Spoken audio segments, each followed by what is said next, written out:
সার্ভিসে একজন বারিস্তার প্রধান ভূমিকা হচ্ছে ভালো সার্ভিস করা। যেমন যখন দোকানের মধ্যে একটা কাস্টমার আসে সবার আগে দাঁড়িয়ে থাকে, আমরা দাঁড়ানোই থাকবো, আসতে হাসি মুখে hello sir, hello madam, hi, how are you doing, how many you are, please please come, have a seat please. ঠিক আছে, এইটা বলা।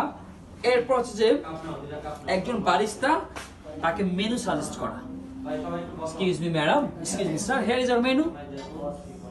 So if you have any query from the menu, you just let me know and kindly place your order at the counter. কারণ আমরা জানি coffee শপে customer কাউন্টারে গিয়ে আগে অর্ডার করে পে করে, ঠিক আছে? আর আমরা তাকে বললাম যে মেনু থেকে কিছু জানার থাকলে আপনি আমাকে অবশ্যই জিজ্ঞাসা করবেন, আর অর্ডারটা রেডি হলে দয়া করে কাউন্টারে। এই যে দয়া করে শব্দ ব্যবহার করা, কাইন্ডলি শব্দ ব্যবহার করা, এক্সকিউজ মি শব্দ ব্যবহার করা, প্লিজ শব্দ ব্যবহার করা, থ্যাংক ইউ শব্দ ব্যবহার করা, ওয়েলকাম শব্দ ব্যবহার করা, এগুলো একটা কাস্টমার সার্ভিসের লেভেলটাকে তোমার আপার লেভেলে পৌঁছে দেয়। এরপর যখন টেবিলে একটা customer latte, excuse me madam, here is your latte, sir here is your latte please. Sir কফিটা হচ্ছে উইদাউট সুগার আছে, আপনি চাইলে সুগার অ্যাড করতে পারেন। আবার দেওয়ার পর স্যার কিছু প্রয়োজন হলে আমাদেরকে অবশ্যই জানাবেন, থ্যাংক ইউ, এইভাবে চলে যাওয়া।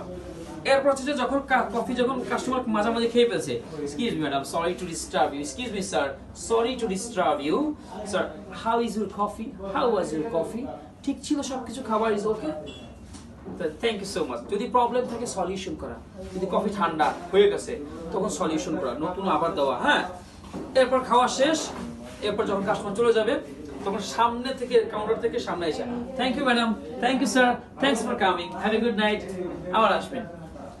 এইটা হচ্ছে যে একটা ভূমিকা।